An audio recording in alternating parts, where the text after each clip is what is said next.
Friends, welcome to Java tutorial series. Dear friends, आज के lecture में हम बात करने वाले हैं सीरियलाइजेशन और डीसीरियलाइजेशन के बारे में, और साथ ही साथ सीरियलाइजेबल इंटरफेस को भी हम समझने वाले हैं। इस लेक्चर को हम एक लाइव एग्जांपल के साथ समझेंगे ताकि आप जावा प्रोग्रामिंग के इनसाइड सीरियलाइजेशन और डीसीरियलाइजेशन का यूज अच्छे से कर पाए। इसको बेटर तरीके से समझने के लिए चलते हैं हमारे लैपटॉप की स्क्रीन की ओर। सीरियलाइजेशन और डीसीरियलाइजेशन की प्रोसेस को समझने के लिए मैंने यहाँ पर 3 क्लासेस बनाई हैं। सीरियलाइजेशन की प्रोसेस के लिए सीरियलाइजेबल EX नेम की क्लास बनाई है। जब सीरियलाइजेशन का प्रोसेस कंप्लीट हो जाएगा तो उसके बाद डीसीरियलाइज करने के लिए डीसीरियलाइजेबल EX नेम की जो क्लास बनाई इसका यूज़ करेंगे, और एक और क्लास बनाई है बुक नेम की। ये दोनों ही क्लासेज जो मैंने बनाई हैं इसके इनसाइड मेन मेथड हम बनाएंगे, और ये जो बुक नेम की क्लास हमने बनाई है इसको एक बार देख लेते हैं। यहाँ पर ध्यान से देखें, ये एक ऐसी क्लास है जिसके इनसाइड हम उन वेरिएबल्स को रखेंगे जिनका रिकॉर्ड हमें इंसर्ट करवा के किसी फाइल के इनसाइड स्ट्रीम फॉर्म में राइट करवाना हो। ठीक है, तो जब आप सीरियलाइजेशन का प्रोसेस यहाँ पर अप्लाई करना चाहते हैं तो ध्यान देने वाली बात यह है कि आपको यहाँ पर सीरियलाइजेबल इंटरफेस को इम्प्लीमेंट करना पड़ेगा। जब आप सीरियलाइजेबल इंटरफेस को इम्प्लीमेंट करेंगे तभी इस क्लास के लिए सीरियलाइजेशन का प्रोसेस अप्लाई हो पाएगा। ये बात आपको ध्यान रखना है। अब यहाँ पर ये सीरियल वर्जन UID क्या है? सीरियल वर्जन UID का यूज़ हम सेंडर और रिसीवर को एक यूनिक ID प्रोवाइड करने के लिए यूज़ करते हैं जब आप सीरियलाइजेबल इंटरफेस का यूज़ करेंगे। जब सीरियलाइजेशन का प्रोसेस होगा तब हमें एक ID असाइन करना होती है जो कि लॉन्ग टाइप में होगी, और इसे आपको फाइनल, स्टैटिक और प्राइवेट रखना पड़ेगा। ये बात आपको ध्यान रखना पड़ेगा यहाँ पर। तो इस वजह से मैंने यहाँ पर एक पूरा लाइन लिख दिया है, यानी कि एक ID असाइन कर दी है 1। और चूँकि ये पीछे L आपको दिखाई दे रहा है, ये इस वजह से है क्योंकि इस वेरिएबल का जो टाइप है वो लॉन्ग है, और यहाँ पर ID जो मैंने दिया है वो 1 दिया है। तो कंफ्यूज नहीं होना है, आपको इस तरीके से एक ID असाइन करना है। अगर आप ऐसा नहीं करते हैं तो जब आप डीसीरियलाइज करेंगे तो इस क्लास के लिए इनवैलिड क्लास एक्सेप्शन आएगा। ये बात आपको ध्यान रखना है। तो ऐसा नहीं हो, इसके लिए आप स्टार्टिंग से ही इसे सीरियल वर्जन UID असाइन कर दें। ठीक है, अब आगे बढ़ते हैं और यहाँ पर समझते हैं। मैंने बुक के लिए B कोड और B नेम से 2 वेरिएबल लिए हैं। B कोड का टाइप इंटीजर है और B नेम का जो टाइप है वो स्ट्रिंग है। ठीक है, अब मुझे क्या करना है, यहाँ पर एक कंस्ट्रक्टर बनाना है जो कि पैरामीटराइज्ड होगा। तो मैं यहाँ पर बना लेता हूँ। तो यहाँ पर मैं एक पैरामीटराइज कंस्ट्रक्टर बना लेता हूँ। ठीक है, बहुत आसान है। अब मुझे क्या करना है, अब मुझे सीरियलाइजेशन का प्रोसेस अप्लाई करना है। तो यहाँ पर मैं चलता हूँ सीरियलाइजेबल EX नेम की क्लास के इनसाइड, और यहाँ पर सबसे पहले मैं जो बुक नेम की क्लास है उसके इनसाइड बुक के कोड और नेम को असाइन करवा देता हूँ। इसके लिए मैं ऑब्जेक्ट बना रहा हूँ यहाँ पर बुक नेम की क्लास का। बहुत आसान है। यहाँ पर मैंने जो कोड है वो दिया 101, और जो बुक का नेम है वो दिया मैंने जावा। ठीक है, अब क्या करना है, ये जो क्लास का ऑब्जेक्ट आपने बनाया है इस क्लास के ऑब्जेक्ट को इसी क्लास के रेफरेंस में आपको असाइन कर देना है इस तरीके से। बहुत आसान है। अब ध्यान दें, अब आपको एक फ़ाइल क्रिएट करवाना है, और उस फाइल के इनसाइड ये जो ऑब्जेक्ट है 101 यानी कि बुक का कोड और जावा यानी कि बुक का नेम, इसको स्ट्रीम के फॉर्म में आपको राइट करवाना है। तो इसके लिए आपको क्या करना पड़ेगा, इसके लिए आपको सबसे पहले यहाँ पर फाइल आउटपुट स्ट्रीम नेम की क्लास का ऑब्जेक्ट बनाना पड़ेगा। तो मैं यहाँ पर फाइल आउटपुट स्ट्रीम नेम की क्लास का ऑब्जेक्ट बना लेता हूँ, और यहाँ पर मैं देता हूँ फाइल का नेम। तो मैं यहाँ पर फाइल का नेम दे देता हूँ am.txt, यानी कि am फाइल का नेम है और txt उसका एक्सटेंशन है। ठीक है, इस नेम से फाइल बनेगी जिसके इनसाइड डेटा स्ट्रीम फॉर्म में राइट होगा। अब मैं यहाँ पर जो फाइल आउटपुट स्ट्रीम नेम की क्लास का ऑब्जेक्ट है उसको इसी क्लास के रेफरेंस में रख देता हूँ इस तरीके से। बहुत आसान है। आगे बढ़ते हैं और यहाँ पर जब मैं ऐसा करता हूँ तो file not found exception generate होता है। तो सबसे अच्छा तरीका ये है कि मैं यहाँ पर ट्राई कैच ब्लॉक यूज़ करूँ। तो मैं यहाँ पर ट्राई कैच ब्लॉक यूज़ कर लेता हूँ इस तरीके से।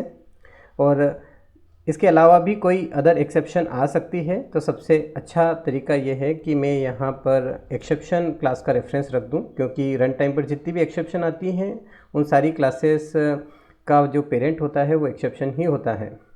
तो वो इसमें कैच हो जाएगी और हमारा कोड थोड़ा साफ दिखेगा और आपको कोई कन्फ्यूज़न नहीं होगा। इस वजह से मैं एक्सेप्शन क्लास का यूज़ कर रहा हूँ। अब मैं यहाँ पर एक्सेप्शन को प्रिंट करवाने के लिए system.out.println स्टेटमेंट यूज़ कर लेता हूँ यहाँ पर इस तरीके से। ठीक है, आगे बढ़ते हैं। और अब मैं यहाँ पर एक अदर ऑब्जेक्ट बनाऊँगा और वो ऑब्जेक्ट बनाऊँगा मैं ऑब्जेक्ट आउटपुट स्ट्रीम क्लास का।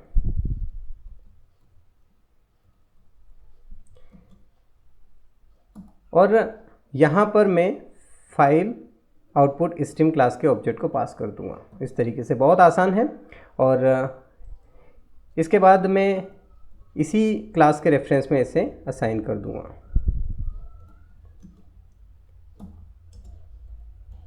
इस तरीके से।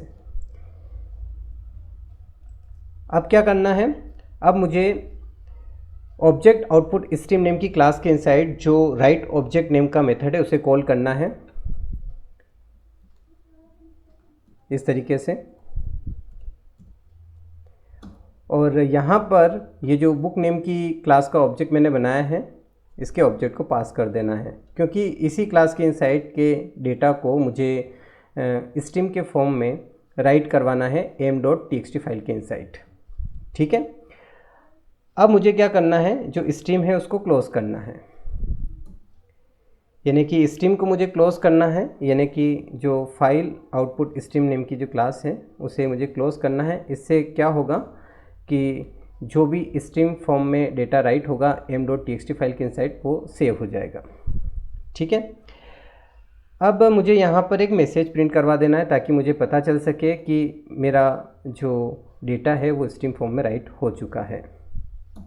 तो इसके लिए मैं फिर से यहाँ पर system.out.println स्टेटमेंट यूज़ करूँगा। बहुत आसान है।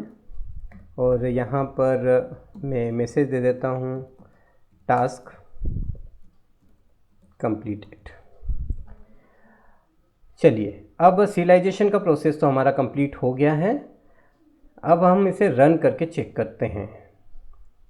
तो यहाँ पर जैसे ही मैं इस फाइल को रन करूँगा, देखिए मैसेज आ चुका है टास्क कंप्लीटेड। अब हमें देखना है कि m.txt फाइल कहाँ बनी है और उसके इनसाइड डेटा राइट जो हुआ है क्या वो स्ट्रीम फॉर्म में डेटा हुआ है या नहीं। तो बहुत आसान है। इस प्रोजेक्ट का जो नेम है आपको यहाँ राइट क्लिक करना है, प्रॉपर्टीज़ में जाना है। प्रॉपर्टीज़ में जाने के बाद यहाँ पर आपको पाथ दिखाई देता है, आपको इसे कॉपी कर लेना है। कॉपी करने के बाद ये जो आपको सर्च ऑप्शन दिखाई देता है यहाँ पर आपको डालना है, इंटर करना है। इंटर करने के बाद आप देख सकते हैं यहाँ पर m.txt नेम से फाइल बन चुका है। आपको इसे नोटपैड में ओपन कर लेना है। मैं नोटपैड ++ में ओपन कर रहा हूँ। आप देख सकते हैं यहाँ पर आपको जो कोड दिखाई दे रहा है वो ठीक तरीके से समझ में नहीं आ रहा है, और ऐसा ही करने के लिए हमने इस कॉन्सेप्ट का यूज़ किया है सीरियलाइजेशन का, ताकि कोई भी इस फाइल को देखें तो उसको समझ में ना आए। ये स्ट्रीम फॉर्मेट है। अब हमें वापस इसको स्ट्रीम फॉर्मेट से स्ट्रिंग में कन्वर्ट करना है, यानी कि वापस उसी फॉर्मेट में देखना है जिस फॉर्मेट में हमने जो है यूज़र से इनपुट करवाया है या फिर हमने कोड के इनसाइड डाला है। तो किस तरीके से हम देख सकते हैं, तो उसके लिए हमें डीसीरियलाइजेशन प्रोसेस अप्लाई करना पड़ेगी। अब डीसीरियलाइजेशन प्रोसेस के लिए क्या करना है, यहाँ पर मैंने एक क्लास बनाया है डीसीरियलाइजेबल EX नेम से। इस क्लास के इनसाइड चलते हैं और यहाँ पर आपको क्या करना है, यहाँ पर वापस से डीसीरियलाइज करने के लिए आपको ऑब्जेक्ट बनाना है, और जो ऑब्जेक्ट आप बनाएंगे वो बनाएंगे ऑब्जेक्ट इनपुट स्ट्रीम नेम की क्लास का। बहुत आसान है। इस तरीके से आप इसका ऑब्जेक्ट बनाएं और इस ऑब्जेक्ट के इनसाइड फिर ऑब्जेक्ट रखें आप यहाँ पर फाइल इनपुट स्ट्रीम का, इस तरीके से। और यहाँ पर वही जो फाइल आपने बनाई है उसका नेम दे एम, और उसका जो एक्सटेंशन है वो है .txt। चूँकि फाइल हमारी इस फाइल के पैरेलल में है, इस क्लास फाइल के पैरेलल में है, इस वजह से हमने सीधे फाइल का नेम और उसका एक्सटेंशन दिया। दूसरी जगह होती तो पूरा पाथ आपको देना पड़ता। तो यहाँ पर भी एक्सेप्शन जनरेट होता है, तो सबसे अच्छा तरीका यही है कि आप इसे ट्राई कैच ब्लॉक में डाल दें। तो मैं यहाँ पर ट्राई कैच ब्लॉक यूज़ कर लेता हूँ और इसको एक्सेप्शन के रेफरेंस में रख देता हूँ। बहुत आसान है। और इस एक्सेप्शन को प्रिंट करवाने के लिए यूज़ कर लेता हूँ system.out.println स्टेटमेंट। बहुत आसान है। स्टेप बाय स्टेप इस लेक्चर को फॉलो करें, सीरियलाइजेशन और डीसीरियलाइजेशन का प्रोसेस आपको बहुत अच्छे से समझ में आ जाएगा।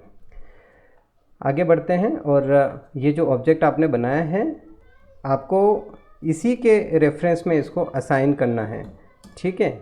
तो ये ऑब्जेक्ट इनपुट स्ट्रीम के रेफरेंस में आपने इसे असाइन कर लिया, ठीक है। अब इसके इनसाइड रीड ऑब्जेक्ट नेम का मेथड होता है। तो यहाँ पर आप इसके थ्रू जो रीड ऑब्जेक्ट नेम का मेथड है उसे कॉल करेंगे, और फिर यहाँ पर आप टाइप कास्ट कर लेंगे। रिकॉर्ड बुक नेम की क्लास का है, तो आप यहाँ पर जो बुक नेम की क्लास है उसका नेम देंगे। अब इसके बाद आप इस ऑब्जेक्ट को इसी क्लास के रेफरेंस में असाइन कर देंगे, इस तरीके से। अब क्या करना है आपको, अब आपको रिकॉर्ड को प्रिंट करवाना है। तो प्रिंट करवाने के लिए आप system.out.println स्टेटमेंट यूज़ करेंगे, इस तरीके से। सबसे पहले मुझे बुक का कोड प्रिंट करवाना है, तो मैं लिख रहा हूँ यहाँ पर बुक कोड, और फिर इसके बाद में इसे मैं कॉल करूँगा बी कोड को। इसी तरीके से मैं यहाँ पर आप देख सकते हैं, इसी तरीके से मैं जो बुक का नेम है उसको भी मैं कॉल करूँगा, इस तरीके से। और इसके बाद जो ऑब्जेक्ट इनपुट स्ट्रीम क्लास है उसको मैं यहाँ पर क्लोज कर दूँगा, इस तरीके से। बहुत आसान है। और अब इसे रन करके चेक करके देखते हैं कि क्या हमारा डीसीरियलाइजेशन का प्रोसेस जो है वो पूरा कंप्लीट हुआ है या नहीं। तो राइट क्लिक करते हैं और रन करके चेक करते हैं।